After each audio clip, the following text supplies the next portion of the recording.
कजरा लगौनी विद्या लगौनी पियवा में नथुनिया के डाली।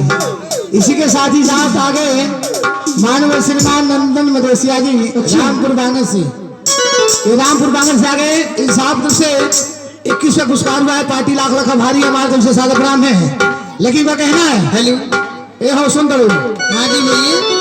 तो प्यार नहीं खेली कल हाँ जी हाथ के लकीर नहीं खुदा के दिन में। लेकिन हम तो ऐसे कहेंगे भावना मास्टर साहब क्या बात है, कितना सुंदर बात बा कि इतना लोग पैसा कितना शांति माहौल बनल बा। क्या होता रहा निकला था ए जी अरौला निकला था कि ना? हमारा तो मन का तो छठी गीत गाओ के कथी के गीत गाओ के छठी वाला।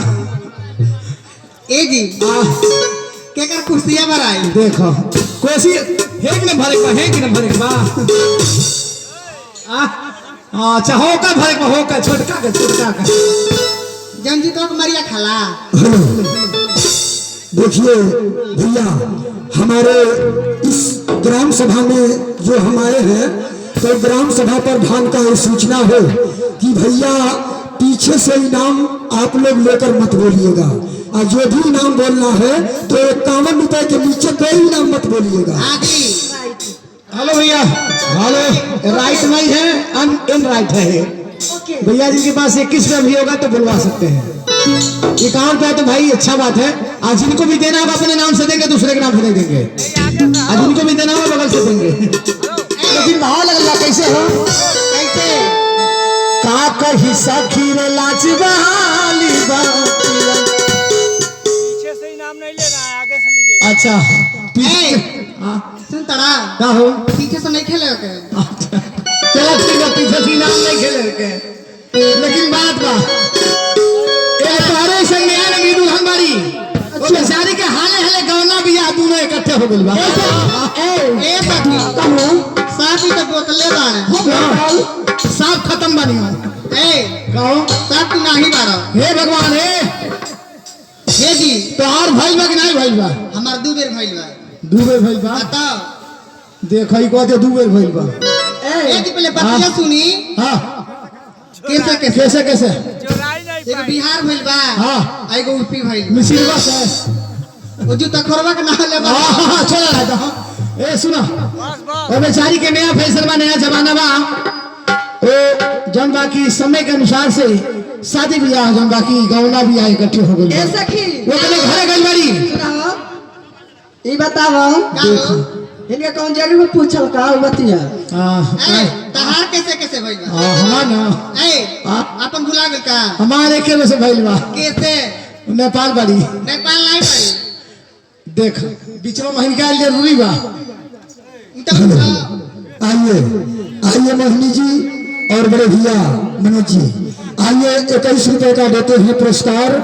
आप हैं जगत जी नहीं पकड़बे। और भाई साहब का नाम तो हम भूल गए। तो चलिए कंपनी करती है हार्दिक स्वागत और आप भी कीजिए नमस्कार हमारे तरफ से धन्यवाद। जब पीछे से बोला था पीछे से नहीं लेके आओ तो आगे से लेके आइए आप इधर से।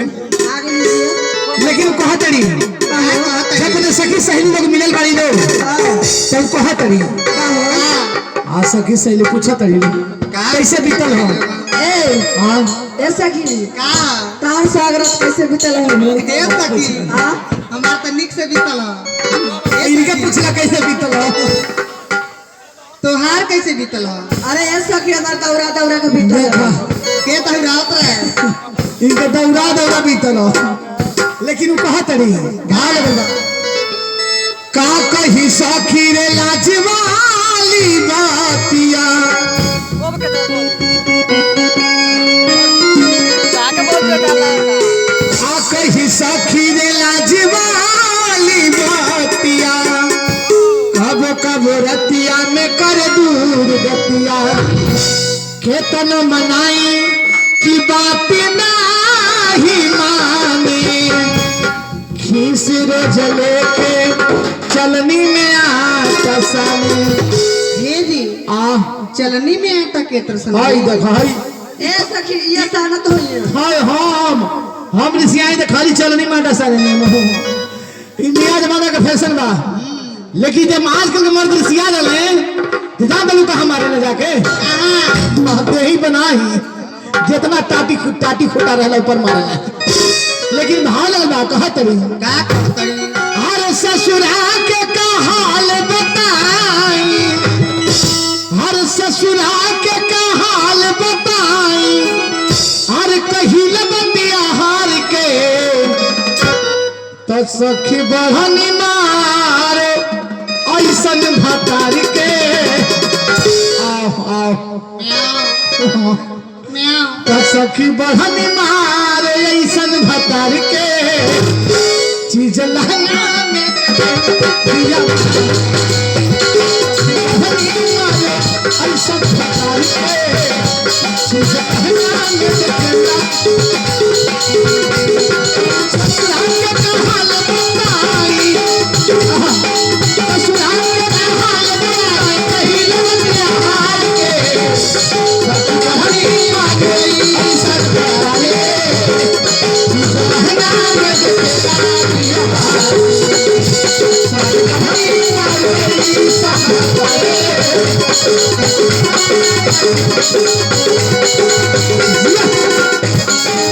वादा कभी न करना मिलने के तुमको जितना वादा कभी न करना वादा तो टूटता है वादा तो टूटता है वादा भी टूट जाता है वादा भी टूट जाता है अरे जियो है क्या बात है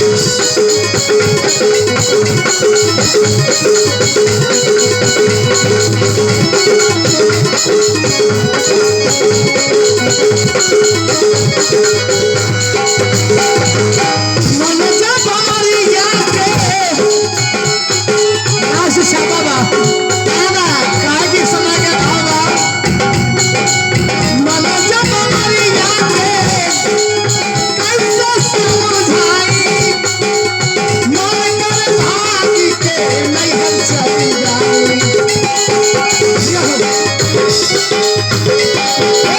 मन जब हमारी याद के कैसे समझाई मन कर भागी के नहीं हम चली जाई उसने मनाया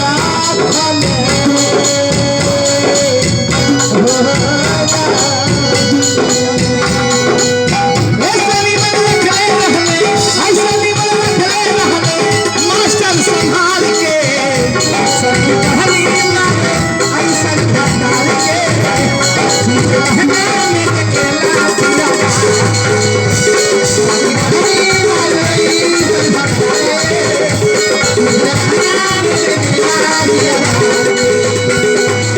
सखी मारे ऐसन भतार के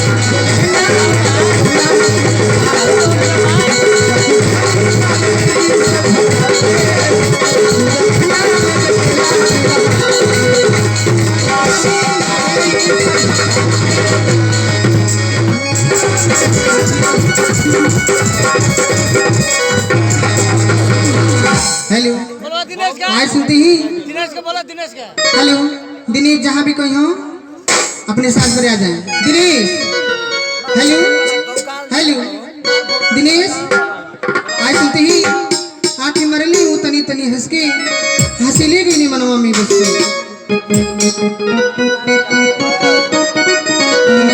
आँखें मर ले वो तनी तनी हंसी के हंसी ले गई ले मनवा में बसी के आँखें मर ले वो तनी तनी हंसी के हंसी ले गई ले मनवा में बसी के बानी बेचैन चैन मिले ना के सजन जाते दिल लड़गल बा हमारा गिरे गई बराते दिल लड़गल बा हमारा गिरे गई बराते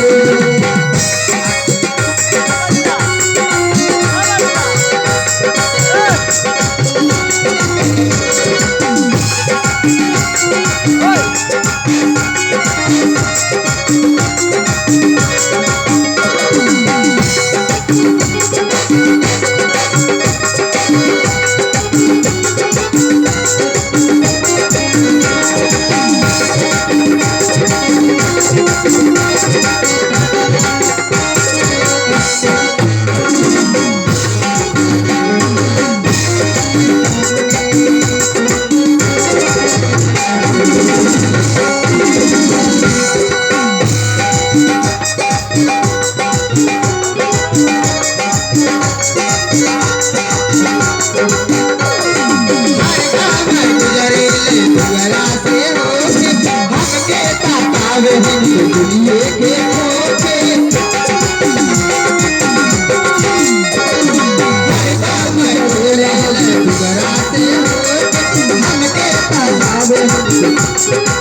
हाँ जी राम प्रताप जी, बाप रे बाप, हे भगवान, बड़ा दिन पे नाम मिला भाई। की हो राम प्रताप जी ग्राम विजयपुर दर्जी टोला निवासी, वहाँ के तोहरा के दानी है, कहते हैं दीदी के लाके दे दियो। हाँ हाँ हाँ, वो वहाँ है तो वहाँ करी हो ये 21 रुपया लाके दे दिया, लेकिन एक फरमाई तो नहीं वहाँ के का हो लहरवा के।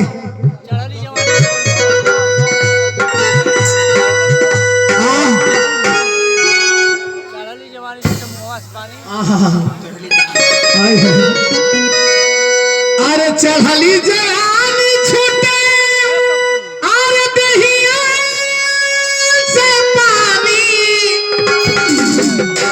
अरे चढ़ली जवानी छूटे अरे दहिया से पानी, अरे चलिया में लाश लाश बदन करता, घर माया गए बला। वहाँ के बुलाओ तुम्हें राम प्रताप जी। हम तू बुलाओ तरू देख तू बुलाओ तड़ू, देखा के चिन्हाथे नहीं के हम का है।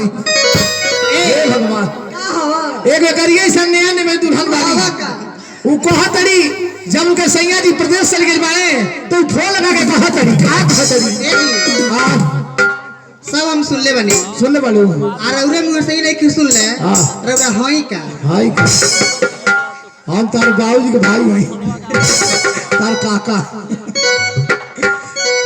लेकिन भाई लगा अरे चढ़ली जवानी छूटे अरे दहिया से पानी, अरे चलिया में लाश लाश बदन करता, घर माया गए बला। घर आ गए बला। ए देख के इनका रोकात नहीं खेया कौने के ही नहीं का हम मामा जी बैठल बनी हाँ आ जिन भैया बना जिलेबी छाना ना एकरा फूल एकरा मेला मेला घूमे मन करता। रन चल पर छानवा खा लू हाँ, भैया के दुकानिया में माँ कर तक घर माया जाए है बलुआ, हमारा मन करता घर माया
इसको नमस्ते कीजिए।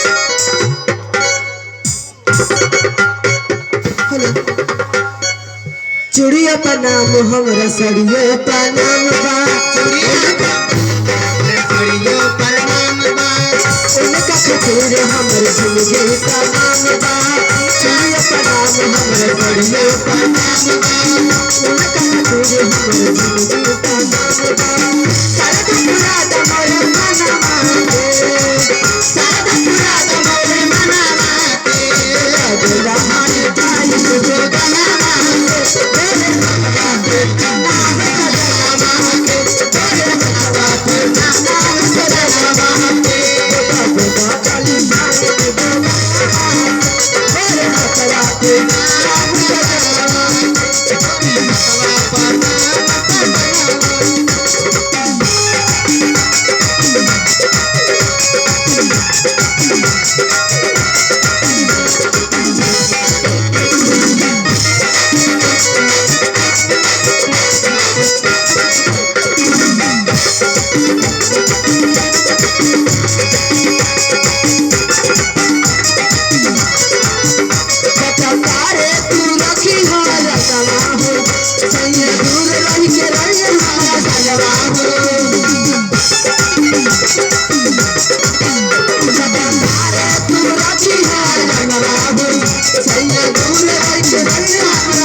इसी के साथ ही साथ आगे माननीय श्रीमान ये देखिए ग्राम प्रधान राजकुमार सहानी जी, इन साहब की तरफ से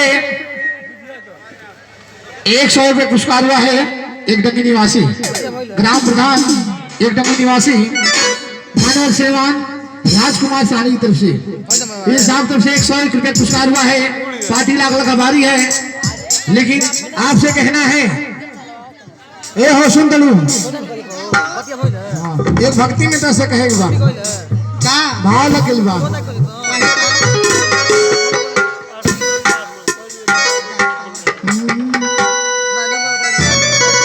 से साहब कहेगा बा ये सावन के महीना के बाद बा अरे मथवा पर बांधी के पगड़िया उठाइला मतरिया हो ले पति बचा तक नहीं खत्म हो गया। चलिए नीचे आ गए। अरे मथवा पर बांधी के पगड़िया उठाइला मतरिया हो देवर जी बानी जा तुम्हेला के कमानिया डगरिया भाग दे घर में चलो ये बात बा जाओ। अरे मथवा पर बांधी के पगड़िया उठाइला मतरिया हो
इसी के साथ ही मानवर श्रीमान दयानंद जी, दयानंद सैनी जी आ गए, जो आज से 2 साल पर 2002 के हमारे राइटर साहब थे। हमसे जो 2 साल पहले 2 साल पहले नहीं, 2002। अब सोचिए कितने पुराने मित्र हैं हमारे। उस समय राठी काम करते थे, आज के डेट में बहुत अच्छा सिंगर हुए हैं। माता रानी को आगे चल ले जाए, उन साहब की तरफ से गुप्त दान मिला है। माता रानी कल्याण करे, हमारे तरफ से सादा काम है और बैठ के साथ हार्दिक बधाई है। और आग्रह करूंगा माता रानी को और आगे की तरफ ले जाए। और उनका विशेष फरमाइश है एक पवन सिंह का गीत का, हाँ समझ गए, एक पवन सिंह का गीत का फरमाइश है, एक ब्यूटी के खजाना।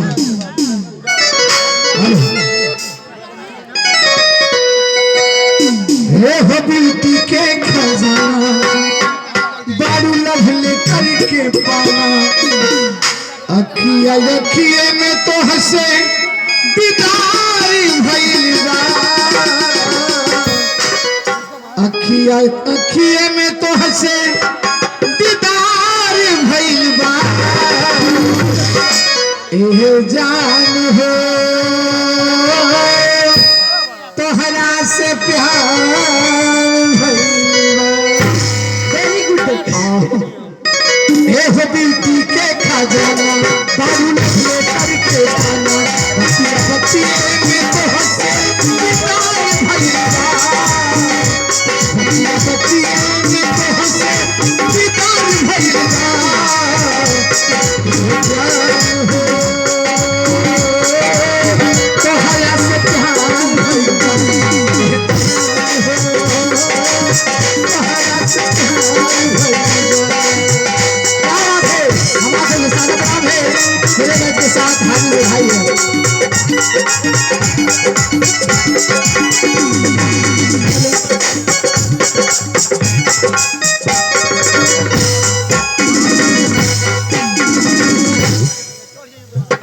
हेलो, आइए इसी कार्यक्रम को देखते हुए 21 रुपए का देते हैं पुरस्कार। 21 रुपए का देते हैं पुरस्कार। आप हैं Gupta readymade centre, fancy sari थोक, फुटकर एवं वस्त्र विक्रेता। नोट हमारे यहाँ सभी स्कूल का ड्रेस उपलब्ध है, जिसमें 20% छूट है, जिसके proprietor Joginder Gupta. Mobile number 969556 6385। Gram hello hello, आइए ग्राम कोप जंगल चौराहा। तो आइए कंपनी करती है हार्दिक स्वागत। नहीं सुनाई ले का है का है नहीं सुनाई ले। हेलो हेलो हेलो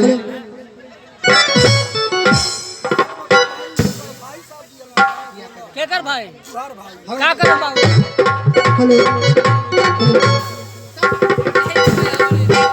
ओठ पे लिपस्टिक का था कलर के, चुना जैसे गोर भल गलियानी करके, ओठ पे लिपस्टिक का था कलर के, चुना जैसे गोर भल गलियानी करके, मत मिले साचू सपना जवानी तो हर जरदा के पानी भाई जवानी का कितनी सपना जवानी तो हर जरदा के पानी भाई जवानी का कितनी सपना एक बारी पीछे बाता कलर के नजर से मेरे गले गले हम करके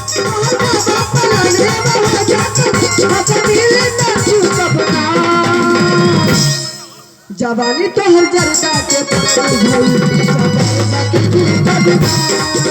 जवानी तो हर जरदा के पानी भाई जवानी का कितनी सपना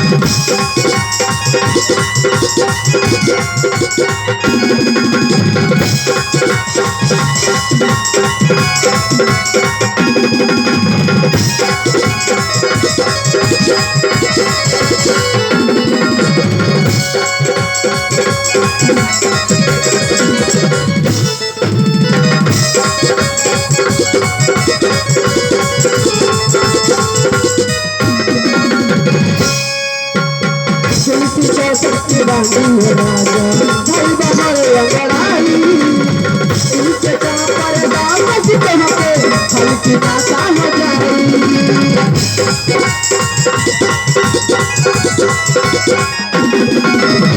तुलसी चौसठ बांधी है राजा भाई बहरे अंगड़ाई इनके पर दामस कहते हल्की दासा हो जाई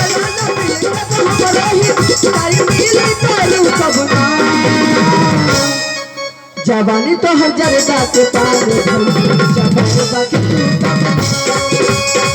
तो हर जरदा के पानी जवानी तो हर जरदा के पानी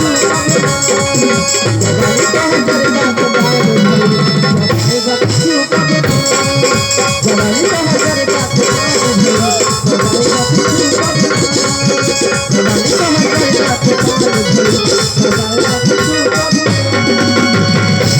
दिल देता नीलेला दिलदार सवरिया हो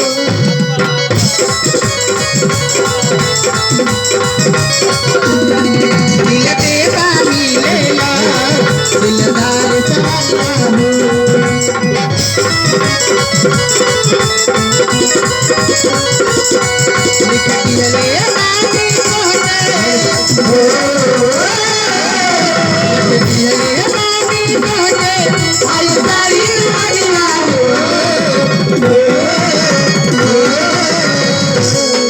दिल देता नीलेला दिलदार सवरिया हो दिल देता नीलेला दिलदार सवरिया हो